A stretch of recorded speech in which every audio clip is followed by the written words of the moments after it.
Good day, everyone. So today we're looking at Elon Zabila's Measuring Time. It's quite an interesting story. It's a story that captures the African history from looking using the from the eyes of or from the perspective or from the events that happened in the life of two twin brothers, Mamo and Lamamo.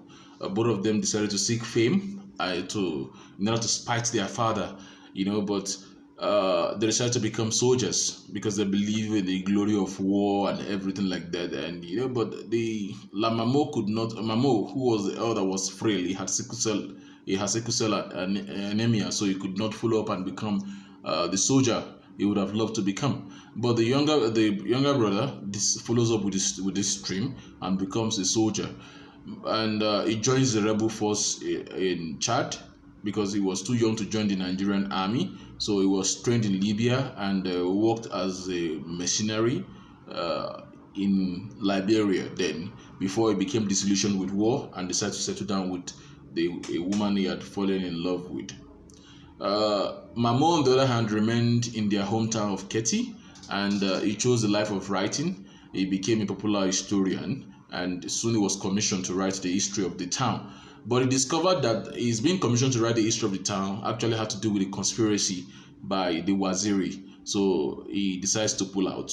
And more so, he discovered that there was much corruption in the monarchical system of his village, especially led by the Waziri, who was manipulating events or things to get enough money for himself. So he discovered that the Waziri also had an interest. He also has an interest in the throne because he felt that he felt he needed to correct a colonial injustice whereby the original bloodline, which the Waziri belongs to, were usurped, was usurped from the throne, and the throne was passed to another bloodline. So he felt that he needed to correct, and that's why he commissioned Mamo to write the history of Keti and the kinship, the kinship of the community.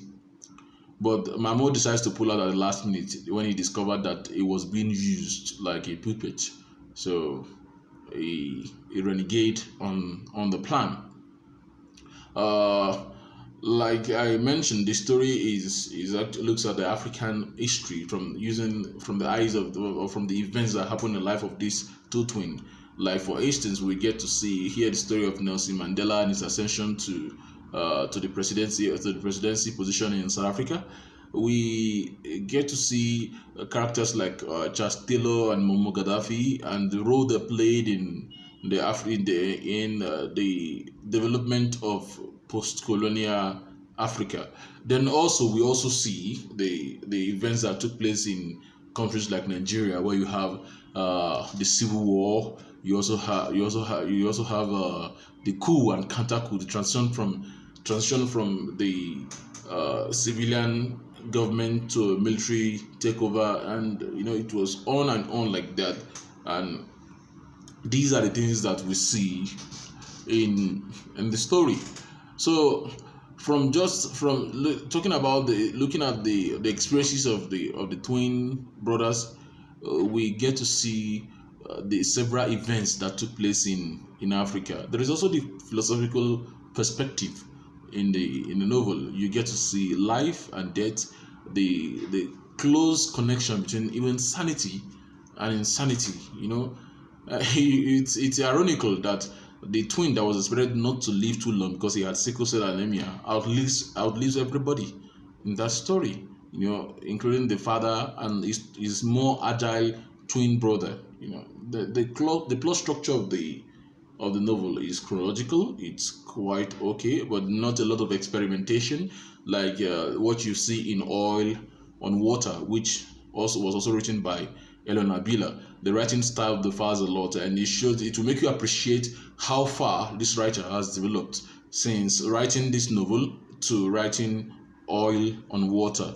So at the end of the day, we get to see human connection, that we as humans are connected somehow, that the events happening in one person's life can also mirror the events happening in society in general.